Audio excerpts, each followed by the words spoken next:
Hey everyone, welcome to this deep dive. We're going to be looking at the link between trauma and depression. Yeah. Something you've been researching, right? Exactly. And we've got some excerpts here from a podcast script that you shared. Oh, cool. And it looks like it was aimed at a general audience. But one thing that really jumped out at me while I was going through it was how even those experiences that we might not think of as like capital T trauma can still leave a mark on our mental health.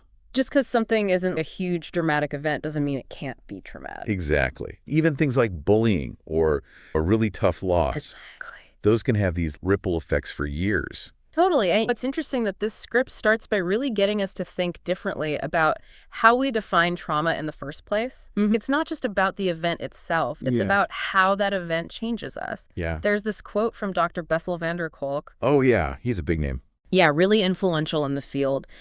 He describes trauma as this imprint. Imagine pressing something into clay. Yeah. It leaves this lasting mark, and that's what trauma does to us. That's such a good analogy. It's not just a memory, right? Right. It's something that actually shapes us. Exactly. And what I found really eye-opening from this research was how it broadens that definition of what can be traumatic. Yeah. It's not always these huge, dramatic events, like we were saying, like childhood neglect, bullying, even just the loss of someone close. Those can all be sources of trauma too. Absolutely. And that's where I think the connection to depression starts to become really clear. It's if you had a physical wound and you just ignored it, it could get infected and cause all these problems. Right. Unresolved trauma can be like that for our mental health. So it's like this underlying thing that if you don't deal with it, it can lead to bigger problems. Exactly. Now, the question is, how does it actually work? How does trauma actually lead to depression? Yeah, that's what I was wondering too. What's the mechanism there? There's this psychiatrist who's quoted in here, Dr. Richard Friedman, and he talks about how trauma can really disrupt the way our brains handle both mood and stress. Oh, yeah. So imagine your brain gets stuck in that fight or flight mode, Okay. even when there's no real danger present. Oh, wow. So you're basically always on edge, Exactly. just waiting for something bad to happen. It's no wonder that can lead to depression. That's got to be exhausting. It is. It's incredibly draining. And over time, that kind of chronic stress, it wears down your brain's ability to stay balanced. Yeah. And that makes you way more susceptible to depression. Okay, so it's not just the feeling of being stressed, though, because this script actually goes into these 4 main psychological effects of unaddressed trauma. Oh, interesting. Okay. And the first one is that overactive stress response that we were just talking about. But then it gets into this thing called negative core beliefs. Oh, yeah. Those are really powerful. And they can be so damaging. Yeah. After a trauma, people can start to internalize these really negative beliefs about themselves or about the world in general. So I'm not good enough. Exactly. Yeah. Where the world is a dangerous place. And these thoughts, they can become really deeply ingrained, like they become part of your identity almost. Wow. And they can eat away at your self-esteem and make you feel completely helpless. It's almost like they become part of who you are. Yeah. And it stops you from seeing the good in yourself or even in life. Absolutely. And there's this quote in here from Brene Brown. Oh, I love her. Me too. And she says, when we deny our stories, they define us. When we own our stories, we can write a new ending. Wow. That's powerful. It is, right? And it really highlights how important it is to face these experiences head on instead of trying to bury them. Yeah, instead of just pretending they didn't happen. Exactly, because that just gives them more power. And that actually leads us to the next effect, which is emotional numbing. It's a way of coping, but it's not a healthy one in the long run. Yeah, it's like you're shutting down your emotions to protect yourself. Exactly. But then you end up feeling detached and empty. Yeah, and unable to really experience joy. Like the good stuff is numbed out too. Exactly. It's like you're cut off from your own feelings. Wow. And then the last one, the script talks about avoidance behaviors. Where people start to isolate themselves to try to avoid anything that reminds them of the trauma. So it's like they're trying to avoid the pain, but it ends up making things worse. Exactly. And this is where the work of Johann Hari is so relevant. Oh yeah, from Lost Connections, right? Yes. He talks about how social isolation is a major driver of depression. It's like we're being deprived of that human connection that's so essential for healing. So it's like this vicious cycle. It is. The trauma leads to isolation, and then the isolation makes the depression worse. Exactly. It's a downward spiral. Okay. So the question then becomes, how do we know if this is happening to us or to someone we care about? Yeah, that's a good question. What are some of the signs that we should be looking out for? The research actually lays out a few potential signs. One is this persistent sadness or guilt Okay. that you just can't seem to shake, especially if it seems connected to something in your past. So if it's like lingering from a certain event or period of time, Exactly. I noticed that the research also mentioned things like flashbacks or intrusive thoughts. Yeah, those can be really disturbing. It's when those memories or images just pop into your head. Yeah, and you can't control it. And it can make you feel really scared or anxious. Absolutely. And there's a reason for that. Dr. Vanderkolk, who we were talking about earlier, Mm-hmm. he points out that trauma isn't just stored in our minds. Okay. It's held in our bodies, too. Oh, interesting. So it's not just a mental or emotional experience, it's a physical one as well. Wow, I never thought of it that way. The research also mentions feeling emotionally numb Yes. or disconnected. Mm. Like you're going through the motions, but not really feeling anything. Exactly. Or just feeling really detached from everything. And then there's also that tendency to blame yourself for things that were completely out of your control. Yeah, that's a common one. And this is where it becomes so important to understand that trauma can manifest in so many different ways. And it's not always obvious. Yeah. It's not about being weak or lacking willpower. It's a complex reaction to incredibly difficult experiences. Yeah, it's not your fault. Exactly. And it needs to be met with compassion and understanding, not judgment. So if we recognize these signs in ourselves or in someone we care about, what can we do? Like, where do we even go from there? That is the million-dollar question, right? Yeah. And that's where the conversation shifts from just understanding trauma to actually focusing on healing. Okay. And the research you gathered lays out a few different approaches. Yeah. And they all focus on this idea of reclaiming your story, taking back control of your life. Oh, I like that, taking back control. And one of the most powerful tools, and this comes up repeatedly in what you shared, is therapy, Okay. especially working with a therapist who specializes in trauma. So you really want to find someone who understands the complexities of trauma. Absolutely. And the research specifically mentions therapies like CBT and EMDR. Yeah, I've heard those can be really helpful. CBT stands for cognitive behavioral therapy, Okay. and it helps you identify and change those negative thought patterns that contribute to depression. So it's about rewiring your thinking. Exactly. And then EMDR, that stands for eye movement desensitization and reprocessing. Okay. It uses eye movements to help you process traumatic memories. Oh, interesting. It's a little hard to explain, but it helps your brain kind of refile those difficult memories in a way that feels less overwhelming. So it's not about erasing the memory. It's about changing how they affect you. Exactly. And Dr. Vanderkolk, he had this great quote, "The first step to healing is reclaiming the narrative of your life." That's a good one. It's so true.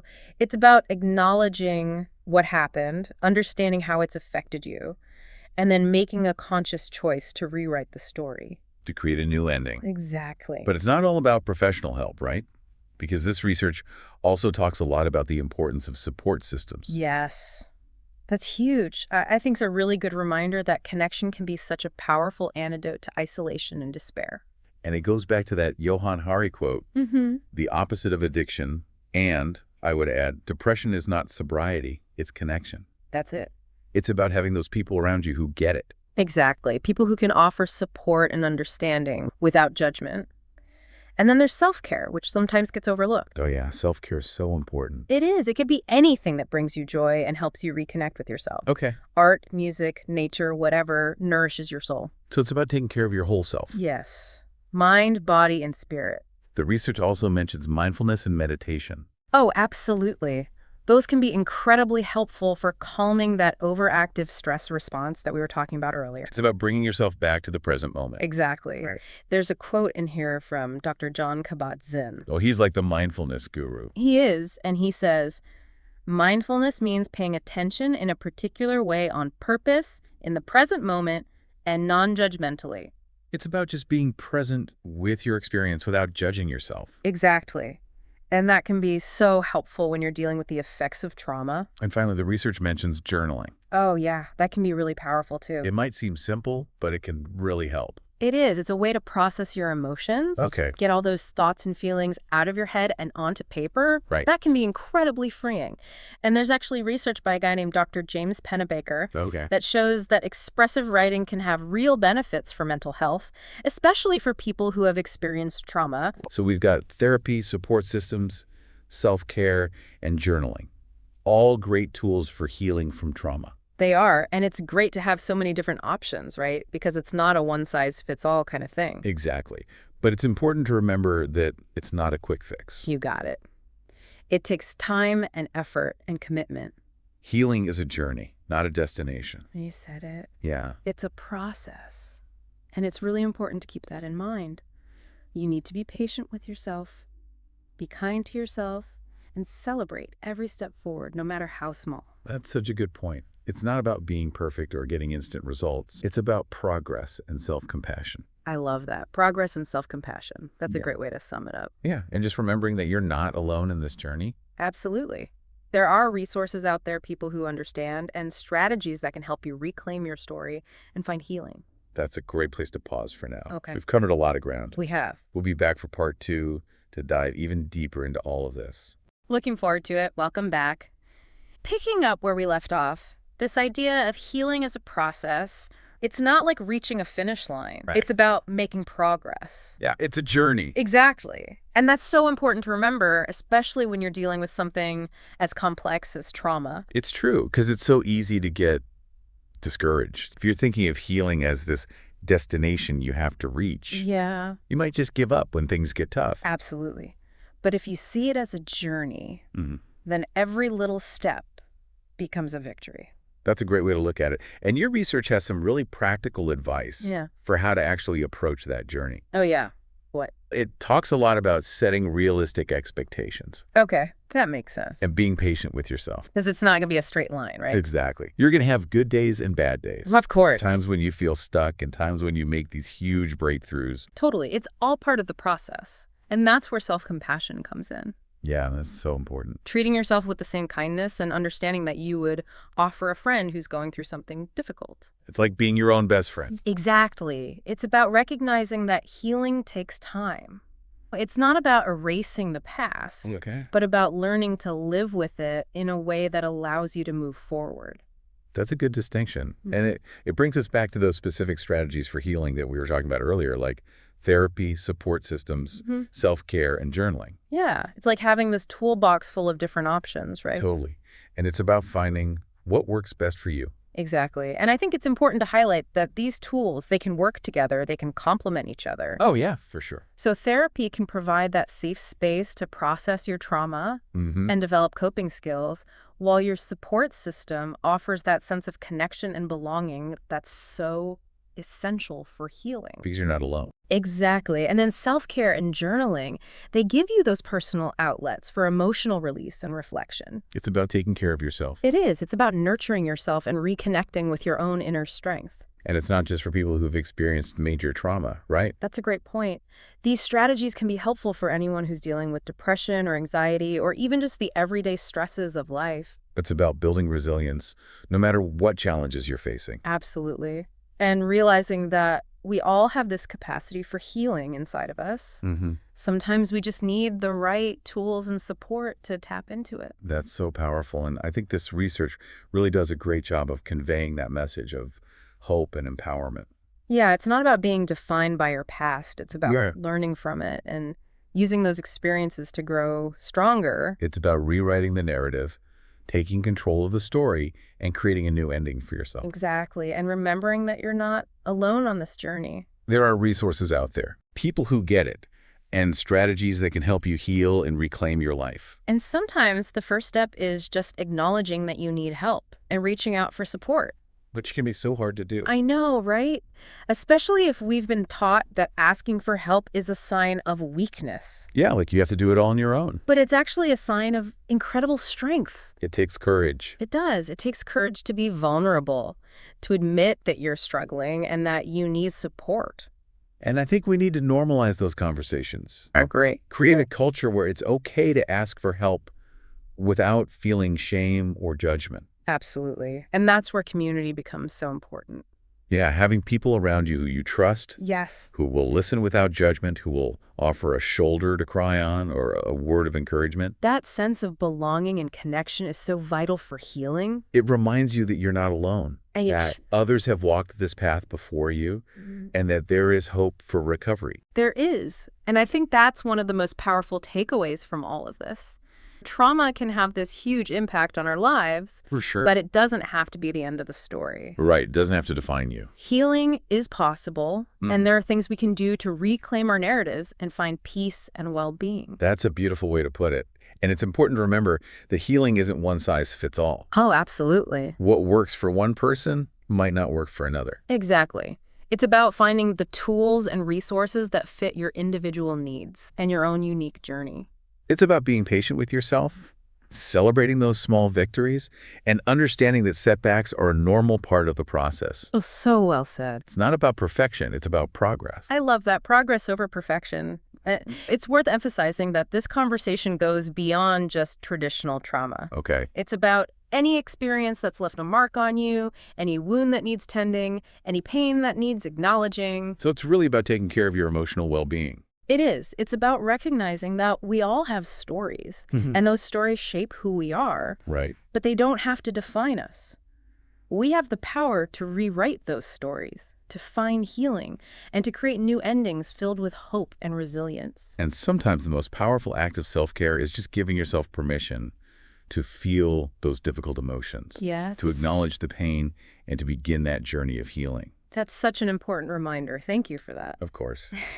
And unfortunately, we're running out of time for this part of our deep dive. Oh, But don't worry, we've got one more part to go, so join us yeah. as we continue to unpack all of this. I can't wait. Okay, so we're back for the last part of our deep dive into trauma and depression. It's been really fascinating exploring all this with you. It has. Going from defining what trauma really is, to understanding how it affects our mental health, and then even starting to look at those healing strategies. And as we wrap up, one thing that keeps coming back to me from this research is how much it emphasizes that mind-body connection when we talk about trauma. Okay. It's not just something that's happening in your head. It's really deeply embedded in your whole physical being as well. Yeah, like we were saying before with Dr. Vanderkolk talking about trauma as an imprint, not just on the mind and the brain, but on the body too. Exactly. It's a full system response. And I think that's why those self-care practices that we talked about are so crucial, because they can really help us regulate our nervous systems, release all that pent-up tension, and reconnect with our bodies in a positive way. Yeah, it makes sense when you think about it. When we're stuck in that fight or flight mode, our bodies are basically always braced for impact. Yeah, like they're always on high alert. Exactly. Even when there's no real danger around. And then that can be exhausting, both physically and mentally. Oh, absolutely. And over time, that chronic stress, it really takes a toll on our overall well-being. Yeah. It makes us more vulnerable to things like depression and other mental health challenges. So how do we start to shift gears? How do we move out of that survival mode and into a space where healing and being are possible? That's the big question. And your research points to a few really important strategies. One that comes up a lot is mindfulness and meditation. Okay. And Dr. John Kabat-Zinn, he's a leading expert in mindfulness. Yeah, I've heard of him. He defines it as paying attention in a particular way, on purpose, in the present moment, and non-judgmentally. That's a good definition. It's about being present with whatever's coming up. Exactly. Without judging ourselves or trying to push it away. You got it. And that can be so powerful in calming the nervous system and just creating a sense of inner peace. I used to think meditation was all about sitting on a cushion and emptying your mind, A lot of people think that. which always seemed impossible to me. But the way you're describing it makes it sound a lot more approachable. Yeah, it definitely doesn't have to be that formal mindfulness can be woven into everyday activities. Oh, really? Like how? Paying attention to your breath, Okay. noticing the sensations in your body, really savoring a meal. These are all ways to cultivate that present moment awareness. It's about bringing that mindfulness into your daily life. Exactly. And that present moment awareness, it can really help us break free from those negative thought patterns and those intrusive memories that so often come with trauma. It's like taking a break from all that mental chatter. Yes. Yeah. It's about shifting your focus from dwelling on the past to being present in this moment. So instead of constantly replaying those difficult memories, you're just observing them. Exactly. And that can make a huge difference. And then there's the power of connection. Oh, yeah, we were talking about that earlier. We were. Remember that Johann Hari quote? The opposite of addiction, and I would add, depression is not sobriety, it's connection. Such a good quote. It really highlights how important those human bonds are for our well-being. They're essential. Human connection is a fundamental need. Mm, It's wired into us. And when we're isolated, whether it's by choice or by circumstance, right. it can really amplify the effects of trauma and depression. So how do we foster those meaningful connections, especially when trauma can make us want to withdraw and isolate ourselves? That's a great question. And it starts with small steps, Okay. like reaching out to a trusted friend or family member, joining a support group, or getting involved in activities that you enjoy, Yeah. that bring you joy and connect you with others who share similar interests. So it's about creating that sense of belonging, Exactly. knowing that you're not alone in what you're going through. And it's also about allowing ourselves to be vulnerable, Okay. to let others in and receive the support that we need. It's hard to do sometimes. I know, it can be really challenging, but it's so worth it. And sometimes that support can come from unexpected places. Oh, interesting. Like what? Like a kind word from a stranger, Okay. a moment of shared laughter, just a simple act of kindness. These little things can have a profound impact on our well-being. It's about being open to those moments of grace, those little reminders that we're all connected. Exactly. And it's about remembering that healing is a journey, not a destination. We've talked about that. We have. It's such an important point. There will be ups and downs, setbacks and breakthroughs, but with patience, with self-compassion, and with the right support, Mm-hmm. we can navigate those challenges and come out the other side stronger and more resilient. That is a powerful message to end on your active. Trauma can have a devastating impact on our lives, It can. but it doesn't have to be the final word. Healing is possible. Absolutely. And there are things we can do to reclaim our stories and find peace, joy, and connection. I wholeheartedly agree. And I encourage you to keep exploring these concepts, to seek out resources, and to connect with others who understand you are not alone on this journey. Thank you so much for joining us on this deep dive into trauma and depression. We hope it's been helpful and insightful for you. And remember, healing is possible. There's always hope.